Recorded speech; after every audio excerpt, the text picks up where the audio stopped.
하나님, 이 시간 우리가 하나님의 말씀을 나누기 원합니다. 정말 사람의 뜻이 아니라 온전히 하나님의 말씀이 되게 하여 주시옵시고, 전하는 자나 듣는 자나 모두가 다 하나님의 은혜를 깨닫고 하나님의 뜻을 깨닫는 귀한 시간이 될 수 있도록 인도하옵소서. 우리를 원하신 예수님의 이름으로 기도합니다. 아멘. 여러분, 혹시 여러분들 살면서 기적을 간절히 소망해 본 적이 있습니까?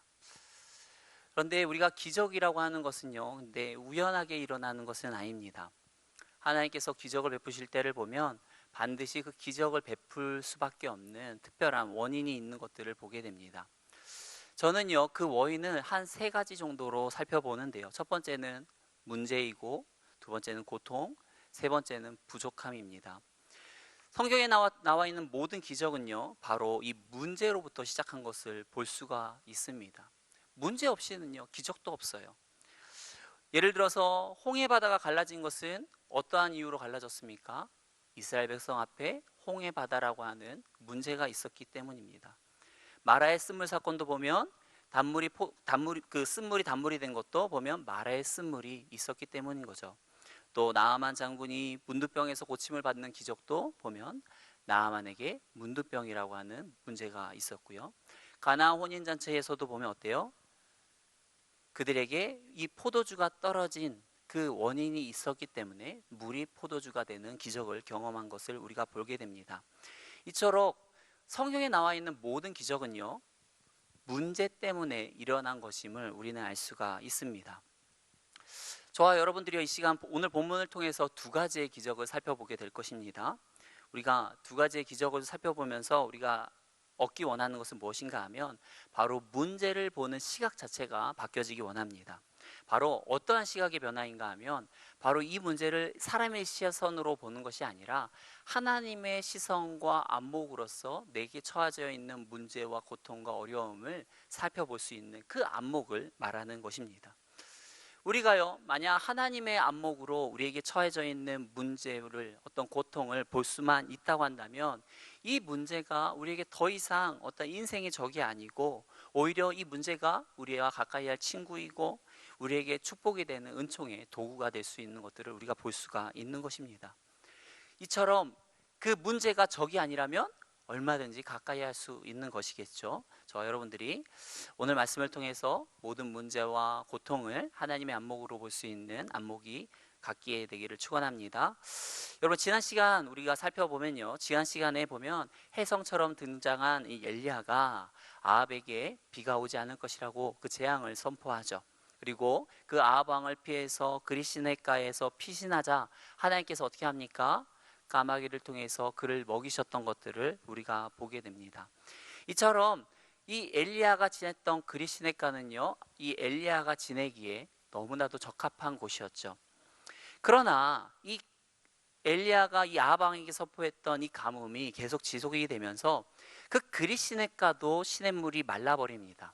그러자 하나님께서는요, 엘리야를 위해서 새로운 도피처를 마련해 주시는데요, 우리 9절 말씀 같이 살펴보겠습니다. 너는 일어나 시돈에 속한 사르밧으로 가서 거기 머물라. 내가 그곳 과부에게 명령하여 내게 음식을 주게 하였느니라. 지금 하나님께서 엘리야를 위해서 새로 마련한 도피처가 어느 장소입니까? 바로 사르밧인 것을 볼 수가 있습니다. 사르밧이 어디인가 하면 두로와 그 시돈, 그 이스라엘 지역 위편 북쪽에 두로와 시돈 그 사이에 위치해 있는 곳으로 바로 이세벨의 아버지 그 옙바알이 다스리는 이방 땅으로 아주 바알 숭배의 온상지입니다. 제가 지금 그 지도를 준비하지 못했는데 이 그리시네가는 요단 오른편에 있거든요. 요단강 오른편에서 있다 보니까 이 그리시네가에서 이 사르밧까지 가는 길만 해도 한 100km가 넘는 그러한 길입니다.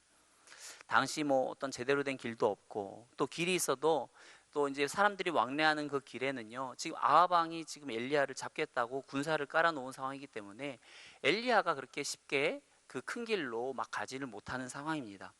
또 그 가야 되는 길에는 보면 사막도 있어요. 그러다 보니까 엘리야가 그 사막도 지나가야 되지, 또 자기를 잡으려고 하는 이 아합 왕의 군대도 피해야 되지, 이 그리시네가에서 사르밧까지 가는 그 길 자체가 만만치 않은 길이었습니다.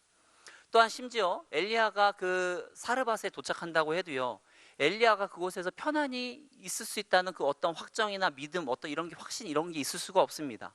왜냐하면 하나님께서 준비하신 어떤 엘리야를 보필하기 위해서 준비해 놓으신 상대가 누구입니까? 누구예요? 부자입니까? 아니죠. 과부이잖아요.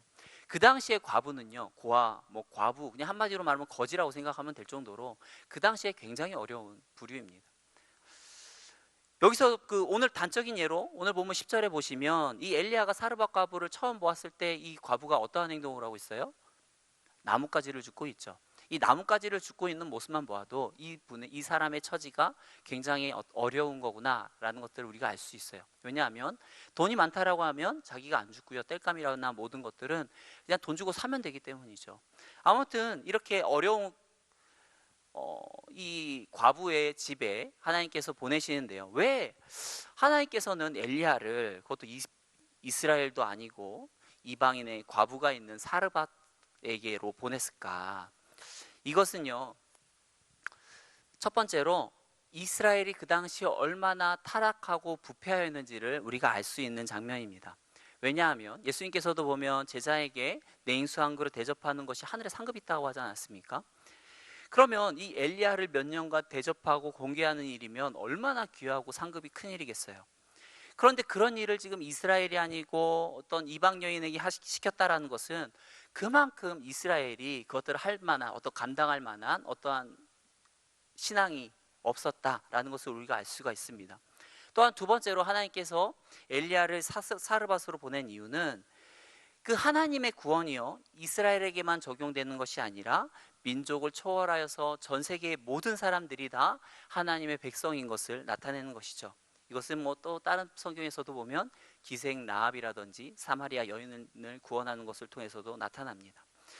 여러분, 오늘 본문의 여인을 한번 보시기 바랍니다. 나뭇가지를 줍고 있어요. 그런데 어느 한 남자가 나타났습니다. 근데 얼굴이나 옷차림을 보니까 딱 보니까 우리나라 사람은 아니에요. 외국인이에요. 아, 딱 이스라엘 사람입니다. 그런데 그 남자가 말하고 있어요. 10절 하반절에 보니까 청하건대 그릇에 물을 조금 가져다가 내게 마시게 하라 하면서 물을 달라고 하는데, 이 물을 달라고 하는 요청은요, 이 여인에게 있어서 사실 좀 부담스러운 요청입니다. 왜 부담스러운 요청인가 하니까요, 그냥 물이 그냥 뭐 퍼서다가 그냥 주기만 하는 거면 그렇게 어려운 일이 아니겠죠. 뭐 오늘날처럼 뭐 그냥 냉장고 문 열고서 꺼내 주기만 하는 거면 그렇게 어려운 일은 아닙니다. 하지만 지금이 어느 시기인가를 우리는 기억해야 돼요. 왜 어느 시기입니까? 지금 엘리야를 통해서 분명히 하나님께서 비를 내리지 않겠다고 하는 시기죠. 이 비를 내리지 않는 것이요, 단순히 이스라엘 지역만 딱 경계를 찍고 비가 안 내리는 그 상황이 아닙니다. 이스라엘뿐만이 아니고 지금 이 과부가 있는 사르밧 지역까지, 그러니까 이방 땅에까지 그 비가 안 오는 영향이 지금 미치고 있는 거예요. 그러다 보니까 한마디로 지금 이 사르밧 과부가 있는 지역도 어때요? 물이 없어요. 그렇다는 얘기는 어때요? 물을 얻기 위해서는 그만큼 많은 어떤 값어치나 노동이 필요한 거겠죠. 그러니까 한마디로 말하면 물값이 금값인 상황입니다. 그런데 그런 상황에서 이 물을 달라고 한다 하는 건 그만큼 이 여인에게는 이 물을 주기 위해선 어떤 노력과 에너지가 필요한 일이었습니다. 또한 이 여자는 어떠한 상황입니까? 보면 만사가 다 지금 귀찮고 절망적인 상황입니다. 왜 그런가요? 지금 이 여인은 어떠한 마음을 품고 있어요? 이 조금 남아있는 밀가루와 떡으로 어떠한 만들어서 그냥 그거 하나만 먹고 그냥 죽어야지 하는 그런 상황인 거죠. 그러니까 내가 당신을 도와주기 전에 내가 죽겠소 하는, 뭐 내 코가 석자입니다 뭐 하는 그런 상황인 것이죠. 그러나 이러한 상황임에도 불구하고 이 사르밧 과부는요, 참으로 친절합니다. 11절 말씀에 보니까 그가 가지러 갈 때에, 지금 어때요? 그녀는 지금 비록 굉장히 낙심되고 힘든 상황이지만 엘리야의 요청을 따라서 물을 가지러 갔다라는 것을 우리가 말합니다. 이 여인의 태도를 우리는 참 본받을 필요가 있어요. 어때요? 하나님의 사람들은요, 모르는 사람에게도 이렇게 친절을 베풀 수가 있어야 되는 것이죠.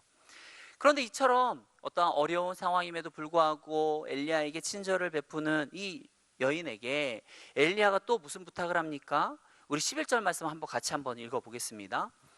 그가 가지러 갈 때에 엘리야가 그를 불러 이르되 청하건대 내 손에 떡 한 조각을 내게로 가져오라. 지금 엘리야가 요청하는 것이 보면 빵 한 개가 아니죠. 조각입니다.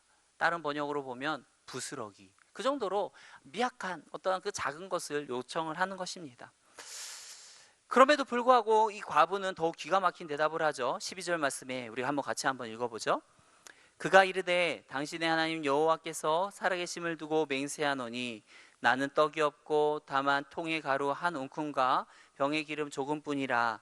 내가 나뭇가지 둘을 주어다가 나와 내 아들을 위하여 음식을 만들어 먹고 그 후에는 죽으라라.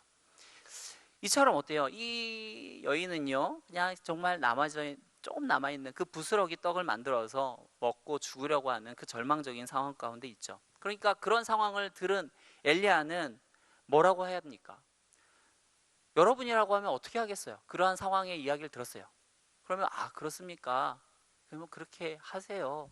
할 법도 하고 그냥 그렇게 넘어갈 법도 한데, 엘리야는요 그거를 그렇게 넘어가지 않고 하나님의 또 말씀을 전합니다. 우리 13절 14절 말씀 한번 같이 읽어보죠. 엘리야가 그에게 이르되 두려워하지 말고 가서 내 말대로 하려니와 먼저 그것으로 나를 위하여 작은 떡 한 개를 만들어 내게로 가져오고 그 후에 나와 내 아들을 위하여 만들라. 이스라엘 하나님 여호와의 말씀이 나 여호와가 비를 지면에 내리는 날까지 그 통의 가루가 떨어지지 아니하고 그 병의 기름이 없어지지.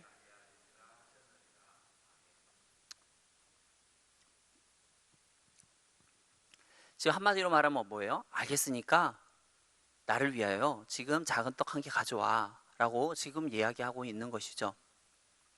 여러분, 하나님의 종이라고 하면 모름지기 어떻게 하는 게 맞겠습니까? 이처럼 어려운 상황 가운데 있으면 자기 사비를 털어서라도, 주머니를 털어서라도 그 여인을 돕는 게 좋겠죠. 그런데 정말 이 조금 빵 만들어서 먹으려고 하는 여인을 상대로 어떻게 하래요? 그 빵 내게로 가져와 라고 말하고 있는 것이죠. 참 이 여인에게는 이 엘리야의 요구는 너무나도 고통스러운 요구였을 것입니다. 여러분, 혹시 제가 무슨 형으로, 이게 혈액형이면 무슨 혈액형으로 보입니까? 많은 사람들이 제가 B형인 걸 잘 모르더라고요. 저도 보면 예전에 이 욱이 너무 심했거든요. 만약 제가 욱이 심했던 저였으면 그냥 기분이 상해가지고요 버럭 화를 낼 상황입니다. 그렇다고요 하면 그럴 법한데도 지금 그럴 만한 상황인 것이죠. 그러나 지금 우리가 이 말씀을 다시 한번 우리가 말씀을 한번 집중해서 이 엘리야가 말하는 말씀을 다시 한번 집중해서 한번 살펴봤으면 좋겠습니다. 우리 14절 말씀 다시 한번 읽어보죠. 이스라엘의 하나님 여호와의 말씀이 나 여호와가 비를 지면에 내리는 날까지 그 통의 가루가 떨어지지 아니하고 그 변응에 기름이 없어지지 아니하리라 하셨느니라 하면서 하나님의 말씀이 나 여호와가 비를 지면에 내리는 날까지 그 통의 가루가 떨어지지 않고 그 병의 기름이 없어지지 않을 거야. 반드시 너에게 기적이 일어날 거야 라고 말을 하고 있죠. 그런데 그런 기적이 일어나는 조건이 무엇입니까? 13절 하반절에 먼저 그것으로 나를 위하여 작은 떡 한 개를 만들어 내게로 가져오고 그 후에 너와 내 아들을 위하여 만들라. 먼저 그것을 가져와. 그러면 너에게 기적이 일어날 거야 라는 이런 구조를 지금 보이고 있죠. 너가 먼저 내게 가져와. 그러면 어떻게 해요?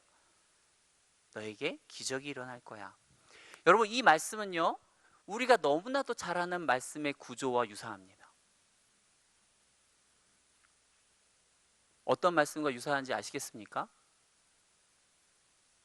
바로 여기에 있는 말씀. 지금 뒤편에 있어서 안 보이지만 안 봐도 아시죠? 어떤 말씀입니까? 먼저 그의 나라와 그의 의를 구하라. 그리하면 이 모든 것을 너희에게 더하시리라.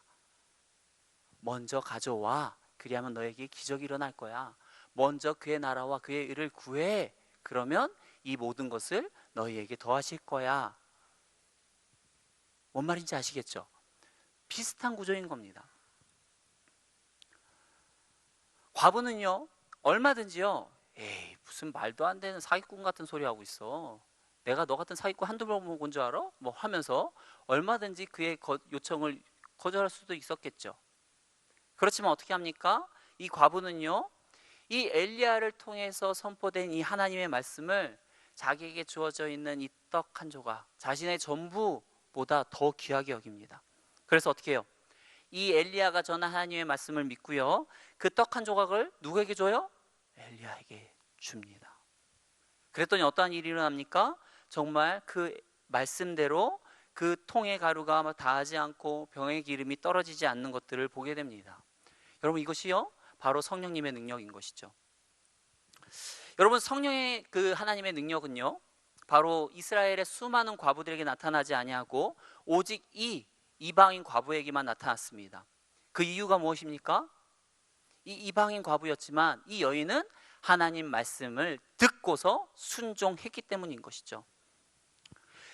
하나님의 말씀을 듣고서 순종하자 그 하나님의 말씀의 능력이 나타나기 시작한 것입니다. 그러나 이스라엘에는 어때요? 수많은 과부들과 어려운 사람들이 있었지만 그들은요, 하나님의 말씀을 듣지도 않았고 그 하나님의 말씀을 인정하지도 않았습니다. 이처럼 어때요? 하나님의 말씀을 듣지 않고 하나님의 말씀을 인정하지 않다 보니까 하나님으로부터 받을 수 있는 그 축복의 어떤 권한과 가치를 잃어버리게 된 것인 것이죠.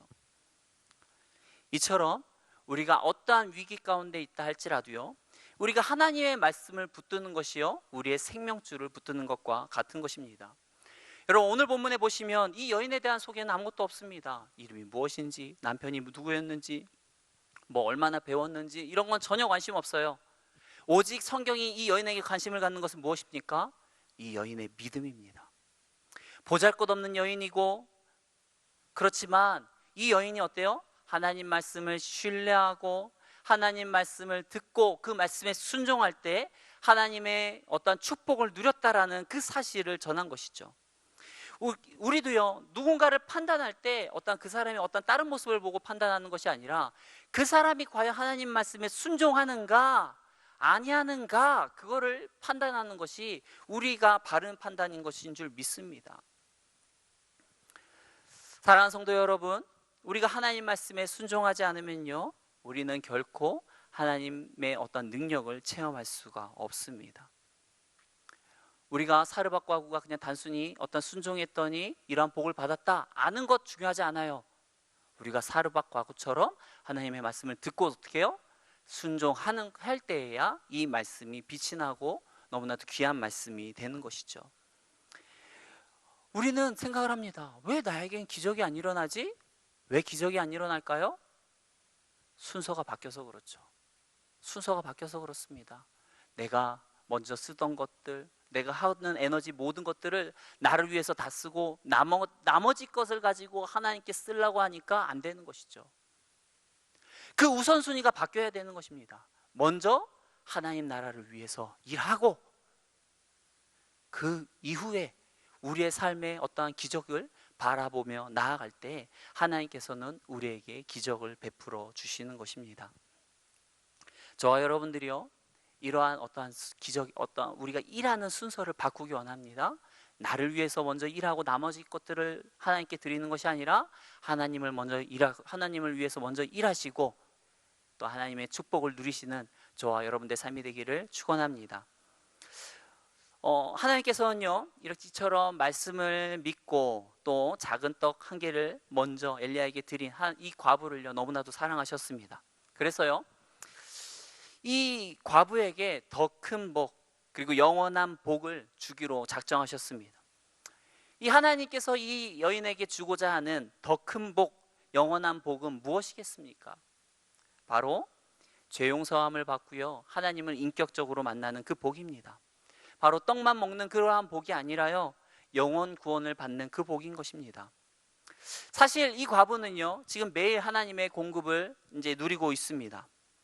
그렇지만 아직 하나님이 어떤 분인지 모릅니다. 그러면서 어떠한 하나님으로 생각하는가 하면 그저 하나님은 나이가 이게 부족한 것들을 어떤 채워주는 그 정도의 하나님, 어떤 바알과 같은 어떤 그 정도로 생각을 하고 있는 것이죠. 더구나 하나님께서 그 여인을 너무나도 사랑하고 있다는 것, 그것을 특별히 또 알지 못합니다. 그런 가운데 있는데 어떻습니까? 그녀에게 문제가 생깁니다. 그녀의 아들이 병으로 죽는 무지 말이요. 여러분, 그 과부에게 하나뿐인 아들이 죽었습니다. 그런데 이 하나뿐인 아들이 죽은 그 상황 가운데 지금 통의 가루가 마르지 않고요, 기름이 마르지 않는다라고 하는 그 사실이 이 여인에게 얼마나 큰 위로가 되겠습니까? 물론 자신의 목숨은 이어갈 수 있겠지만, 그러나 자신의 어떤 전부인 이 아들이 죽음으로 말미암아 이 여인은 삶의 의욕을 잃어버렸을 것입니다. 그러자 이 여인이 엘리야에게 이렇게 말합니다. 우리 18절 말씀 같이 한번 읽어보죠. 여인이 엘리야에게 이르되 하나님의 사람이여, 당신이 나와 더불어 무슨 상관이 있기로 내 죄를 생각나게 하고 또 내 아들을 죽게 하려고 내게 오셨나이까?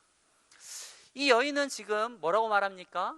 하나님께서 지금 자기의 과거의 죄를 기억하게 하셔서 자신을 그 죄 때문에 치었다라고 말합니다. 아마도 이 여인은요, 과거에 아름답지 못한 어떤 관계를 가졌고 그 관계를 통해서 이 아이를 낳은 것 같습니다. 그러다 보니까 그냥 이 엘리야가 있는 것만으로, 엘리야를 볼 때마다 이 여인은 뭔가 불편했던 것 같아요. 자꾸 엘리야를 볼 때마다 내가 죄인인데, 내가 이러한 죄가 있었는데 하면서 그 죄가 자꾸 떠올랐던 것 같습니다. 그러다 보니까 남들은 이 가뭄 가운데 제대로 먹지도 못하고 막 살다 보니까 이 여인은 그냥 마냥 하나님의 어떤 축복의 은혜를 누렸을 것만 같으나, 그러나 실제는 이 여인은 어때요? 그러한 풍족한 빵을 먹으면서도 마음 한켠으로는 늘 불편했던 것이죠. 왜요? 자신이 지은 죄 때문에 늘 불편한 감정이 있었던 것입니다. 그런데 어때요? 그러다 갑자기 아이가 병들어 죽게 되니까 지금 하나님께서 뭐라고 하는 거예요? 하나님께서 나를 살리기 위해서 선지자를 보낸 게 아니라 나를 치기 위해서 지금 선지자를 보냈구나 하고 원망하고 있는 것이죠. 그래서 이 엘리야를 대해서 이렇게 말하는 겁니다. 아이, 그냥 내가 그냥 굶어 죽게 만들지 왜 나를 살려줘서 이토록 아들이 먼저 죽는 이 고통을 나로 겪게 하는 것입니까? 하면서 원망을 하고 있는 것이죠. 엘리야는요, 이 여인의 원망에 아무 말도 하지 않습니다. 오히려 이 상황에 누가 잘했는지, 뭐 네가 잘했니, 이거 상황이 그게 그렇게 중요한 것이 아니기 때문이죠. 엘리야는요, 하나님을 찾기 시작합니다. 우리 19절부터요 21절까지 우리 같이 한번 읽어보겠습니다.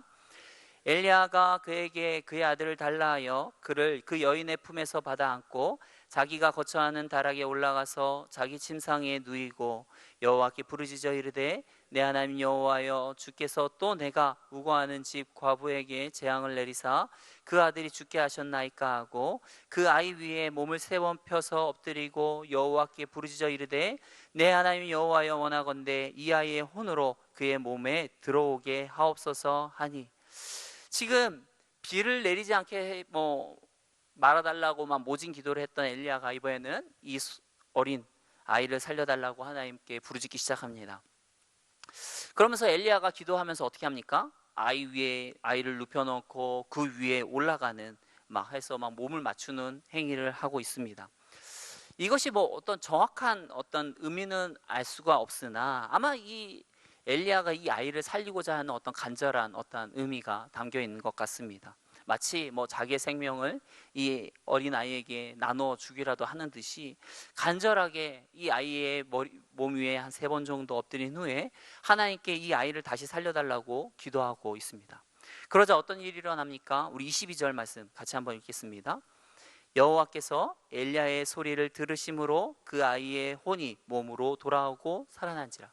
할렐루야. 그 아이가 다시 살아나는 것들이 살아났죠. 그런데 여기서 중요한 포인트는 무엇인가 하면, 아이가 살아난 것도 물론 중요합니다. 그러나 이 사르밧 과부의 고백이 달라졌다는 것에 우리가 한번 주목해 볼 필요가 있습니다. 24절 말씀 같이 한번 읽어보겠습니다. 여인이 엘리야에게 이르되 내가 이제야 당신은 하나님의 사람이시오 당신의 입에 있는 여호와의 말씀이 진실한 줄 아노라 하니라. 지금 어때요? 이 여인이요, 지금 죄 용서뿐만이 아니고요, 죽은 자를 살리는 기도의 능력을 체험합니다. 그러면서 어떻게 해요? 하나님을 인격적으로 만나는 것을 우리가 볼 수가 있습니다. 이 여인이요 지금 떡을 먹고 몸만 구원을 받은 것이 아니고 어떻게 해요? 영혼도 구원을 받은 것을 우리가 보게 되는 것이죠. 만약 이 과부의 아들이 죽지 않고요, 아무 일이 일어나지 않고 그냥 어떤 가뭄이 끝나서 엘리야가 돌아갔다고 한다면 어떤 일이 일어나겠습니까? 이 여인은요 그냥 육체는 배불렀을지 몰라요. 맞죠? 그렇지만 이 여인은 영혼은 구원받지 못했을 것입니다.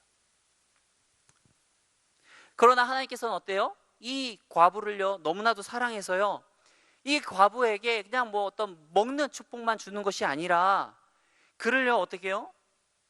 더 귀한 것, 영원한 생명을 주길 원하셨던 것이죠. 그래서 어때요? 그녀에게 문제를 준 것입니다. 바로 그녀의 사랑하는 아들의 생명을 잠시 데려간 것이죠. 이 사건을 겪은 후 이 여인은 어때요? 정말 하나님은 살아있고 하나님은 나의 정말 필요한 것들을 공급하시는 분인 것들을 확신하게 되어집니다. 결과적으로 이 여인은 어떻습니까? 잃은 것보다 얻은 것이 많아요. 아니 결과적으로 보면 잃은 것이 하나도 없죠. 왜요? 잠깐 잃었다가 다시 되찾았으니까 이 여인은 손해본 게 하나도 없습니다. 그러면서 어때요? 정말 하나님의 모든 능력들을 체험하고 육신의 구원뿐만이 아니고 영의 구원까지 다 누렸던 것들을 보게 됩니다. 이처럼 어때요? 하나님께서는 고통을 주셨지만 그 고통을 통해서 이 여인에게 영적인 축복까지 주는 것들을 우리가 볼 수가 있습니다. 여러분, 우리가 이 시간 주목해 볼 건 무엇인가 하면 하나님께서 주시는 어떠한 시련, 고통, 문제도 이와 같다라는 것입니다. 하나님께서 그냥 우리에게 그냥 뭐 너 당해봐라, 죽어봐라 하는 심정으로 우리에게 어떤 문제와 어려움과 고통과 괴로움을 주는 것이 아니라 어때요? 이 고통에는 하나님의 뜻이 있는 거죠. 이 고통을 통하여서 하나님을 더욱더 아는, 하나님께서 그 고통을 통해서 하나님의 예비하신 축복을 주길 원하는 것입니다. 저와 여러분들이요 어떠한 문제와 고통과 괴로움에 있다 할지라도 하나님의 뜻하심 속에만 살아간다고 한다면 그 문제가 더 이상 우리에게 문제가 되지 않을 것입니다. 오히려 그 문제는 우리를 구원하는 축복의 원리가 될 것입니다. 저와 여러분들이요 이처럼 우리의 모든 고통과 문제와 괴로움과 부족함을 통하여서 우리를 축복하고자 원하시는 그 하나님을 깨닫기 원합니다.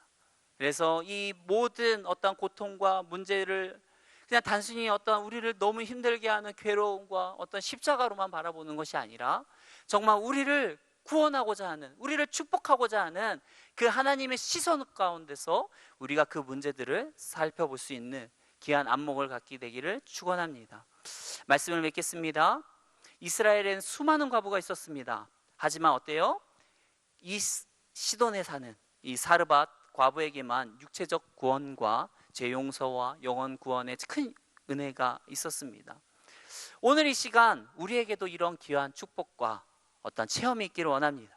그래서 이 사르밧 과부처럼요 우리가 말씀의 순종의 주인공이 되기 원하고요, 죄사함의 주인공이 되기 원하고요, 영혼 구원의 주인공이 되시는 저와 여러분들의 삶이 되기를 축원합니다. 이 시간 우리 같이 기도하며 나가겠습니다. 하나님, 우리를 붙들어 주시옵시고 우리가 어떤 문제와 고통과 어려움 속에 무너지지 아니하고 그 문제를 허락하신 하나님의 놀라운 축복과 안목을 우리가 볼 수 있게 원합니다. 그래서 우리가 어떠한 말씀이라 할지라도 우리가 특별히 순종하고 하나님만 의지하며 나아갈 수 있길 위해서 같이 이 시간 기도하며 나아가겠습니다. 기도합니다. 사랑과 은혜가 많으신 하나님, 우리를 붙들으시기 원합니다. 하나님께서 우리에게 문제를 허락하신 것은 우리를 죽이는 것이 아니라 우리를 심판하고자 위해서가 아니라 하나님 정말 위장된 축복을 주기 위해서인 줄 믿습니다. 참으로 선하신 하나님, 모든 것이 합력하여 선을 이루시는 그 하나님, 우리가 그 하나님을 만나게 하시고 늘 그 하나님만 붙들고 승리하며 살아갈 수 있도록 인도하여 주시옵소서. 하나님, 문제 가운데 우리가 넘어지지 않게 원합니다. 우리가 어떠한 어려운 가운데서도 하나님의 말씀을 기억하게 하시고 하나님의 말씀에 순종하며 나아가는 인생들이 되기 원합니다. 그리하여서 하나님의 놀라운 축복을 경험하는 귀한 사르밧 과부의 그 경험이 우리의 경험이 되게 하시고 우리의 인생이 되게 하여 주옵소서. 우리를 구원하신 예수님의 이름으로 기도합니다. 아멘. 찬송가